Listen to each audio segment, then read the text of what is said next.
नमस्कार दोस्तों, स्वागत है आप सभी का श्री रामचरितमानस पाठ में। आज हम अध्ययन करेंगे बालकांड दोहा क्रमांक 15 का।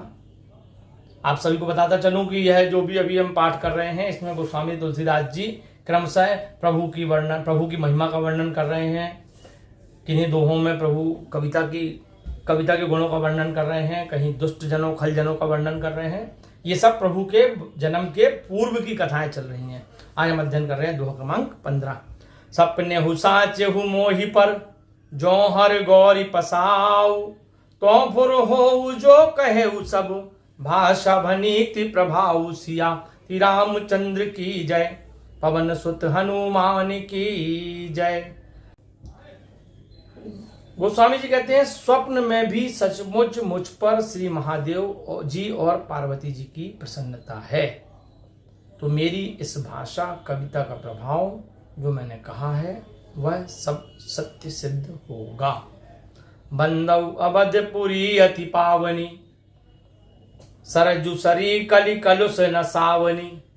प्रणवौ पुर नर नारी बहोरी, ममता जिन पर प्रभु ही न थोरी। गोस्वामी जी कहते हैं, मैं अत्यंत पवित्र अयोध्यापुरी तथा कलियुग के पापों की नाशक सरयू नदी की वंदना करता हूँ।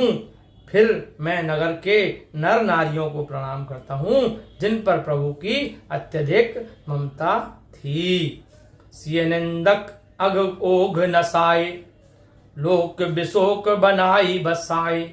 बंदौ कौशल्यादि सि प्राची, कीरत जासु सकल जग माछी।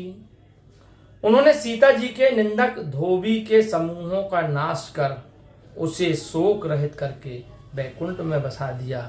अब मैं कौशल्या रूपी पूर्व दिशा की वंदना करता हूँ जिसकी कीर्ति सारे जगत में फैली हुई है। प्रगट्यौ जहाँ रघुपति शशि चारु, विश्व सुखद खल कमल तुषारु।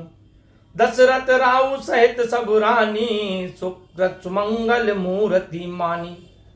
करहु प्रणाम करमु मन बानी, करहु कृपा सुत सेवक जानी। जिनहि बिरछ बड़ भयउ विधाता, महिमा अवधि राहु पितु माता। गोस्वामी जी कहते हैं, जहाँ जगत को सुख देने वाले चंद्रमा रूपी श्री राम जी, श्री रघुनाथ जी दुष्ट रूपी कमलों के लिए पाले के समान प्रकट हुए हैं, मैं रानियों सहित राजा दशरथ जी को पुण्य और आनंद मंगल की मूर्ति मानकर कर्म मन और वचन से प्रणाम करता हूँ। अपने पुत्र का सेवक जानकर मुझ पर राजा दशरथ जी और उनकी रानियां कृपा करें, जिनको रचकर विधाता ने भी बड़ाई पाई तथा जो श्री राम जी के माता पिता होने के कारण महिमा की सीमा है। बोलिए राजा रामचंद्र सरकार की जय। हम अध्ययन करेंगे सोरठा क्रमांक 16। बंदौ अवध बुहाल, सत्य प्रेम जेहि राम पद। बिछुरत दीन दयाल, प्रिय तनु तृण एव परेउ हरेउ।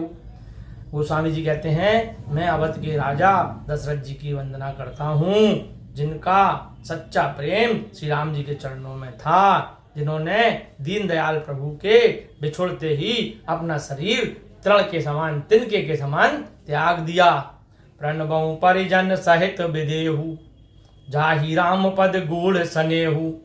जोग भोग मह राख्यउ गोई, राम बिलोकत प्रगट्यउ सोई।